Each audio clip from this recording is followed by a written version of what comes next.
સુરતના કતાર ગામમાંથી મળેલ નવજાત બાળકી મામલે પોલીસે ગુનાનો ભેદ ઉકેલ્યો.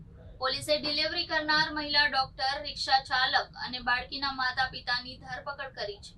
મુંબઈથી સુરત માત્ર ડિલિવરી કરવા માટે આવ્યા હતા.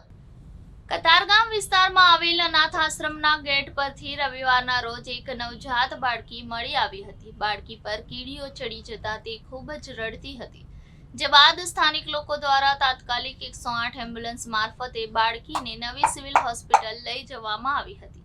સાથે જ બાળકીના વાલી વારસને શોધવા માટે પોલીસે ચક્રો ગતિમાન કર્યા હતા.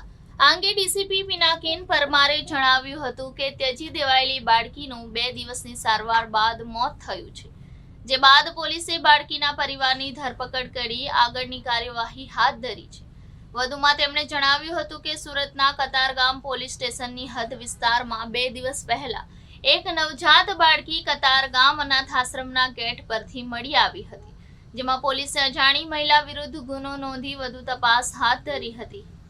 બાળકીના પરિવારની શોધ માટે પોલીસે અલગ અલગ વિસ્તારના સીસીટીવી ફૂટેજ ચેક કર્યા હતા, જેમાં એક રિક્ષા ચાલક બાળકીના પરિવારને રેલવે સ્ટેશનથી કતારગામ ઉતાર્યા હોવાનું જાણવા મળ્યું હતું.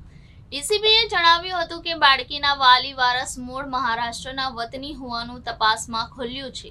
દીકરી દ્વારા કોઈ સાથે સંબંધ બાંધી લગ્ન ન કરી બાળક રહી ગયું હતું, પરંતુ બાળકના 9 મહિના પૂર્ણ થઈ ગયા હતા, જેથી પરિવાર મહારાષ્ટ્રથી સુરત આવીને અહીં ખાનગી ક્લિનિકમાં ડિલિવરી કરાવી બાળકીને અનાથ આશ્રમની બહાર મૂકી ફરાર થઈ ગયા હતા. જોકે હાલ સમગ્ર મામલે પોલીસે પરિવારની ધરપકડ કરી આગળની કાર્યવાહી હાથ ધરી છે.